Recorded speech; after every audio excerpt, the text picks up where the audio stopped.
I mean, when I hear myself saying that, you're going to show up with Nadler. To what end? You know, Lou, what questions they still have. I've been very clear. I've testified twice in front of the House Intelligence Committee, once in front of the Senate Intelligence Committee. They can read that testimony. It's all available. It's all been public. It's all been put out there. I've spoken to the Mueller investigators. That information has been put out there. There's no new information here. And all this is, in my opinion, is Chairman Nadler's attempt to fend off a left-wing primary challenge that he has in his district in the Upper West Side of New York. That's incredible. And I mean, what do you expect to happen? Nothing. Look, this is, and by the way, Lou, I'm going to do this in front of the cameras because I'm going to remind the American people of just what a witch hunt this has been, what a farce this is. There's no new news here. There's nothing to go and impeach the president from unless you want to accuse him of fighting for America and putting America first. If that's the cause, if that's the charge, then he's guilty as charged. But this Russia hoax investigation is long over. There was no obstruction. There was no collusion. I mean, and I'm happy to remind the American people of that. There's closure. It is a wrap, as we say in the trade. And everybody, but apparently the radical Dems on the House, well, and some in the Senate, just want to continue irrespective of the reality. It cannot, it seems to me, end well for the Democrats. Well, look, I think, Lou, what they're going to do is they're going to overstep their bounds on this, as they already have done. This is going to be reflected in the November of 2020 elections, and Nancy Pelosi is going to be the first Speaker of the House that 2 times lost the majority, and the Republicans will be back in control because the American people are tired of this. We waited for the Mueller report to come out because everybody says once that report comes out, it's going to show the collusion, show the obstruction.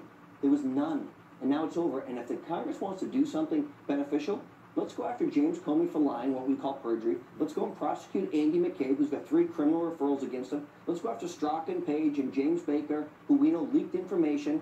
Let's go after the real criminals in this investigation, which is Comey and Clapper and Brennan, and hold them accountable for the crimes they committed against the American people. Facts. To that point, the Department of Justice, under the leadership of William Barr, investigating all of the folks you just mentioned. Are we going to see, in your judgment, are we going to see justice done? We have to.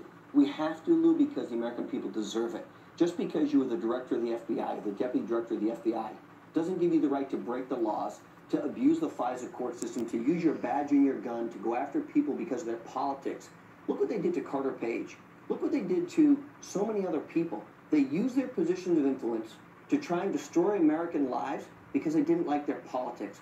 Those people need to be held accountable for that because that's what happens in third world countries, not in this country. Isn't that interesting? We don't know what happened to the Wiener laptop. Totalitarians. We don't know what are those emails.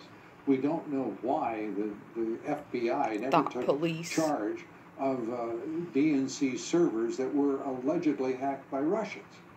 Period. And we're supposed to just accept that. Lou, what we have to remember is in 2016, President Obama was the President of the United States, and Comey and Clapper and Brennan were the heads of the intelligence apparatus. Not Donald John Trump, who was a private citizen who had no ability to impact the outcome of the election other than getting up and giving a speech in front of tens of thousands of people every day, 5 times a day. So if there's any accountability for any potential Russian interference, it falls under the Obama administration and the leadership that he had in place. Because we didn't hear about these problems in the 2018 midterm Thank God elections. someone's got the balls to say it on TV. Because under Donald Trump, they've toughened the institutions. They've made sure we're going to have ballot integrity and election security, but no one wants to talk about it. So let's go hold the people accountable who are responsible for any potential crimes that were committed in 2016. And that's the triumvirate of Comey, Clapper, and Brennan. Yes, please. It would be great to see Bingo. them under oath and to see them brought to account.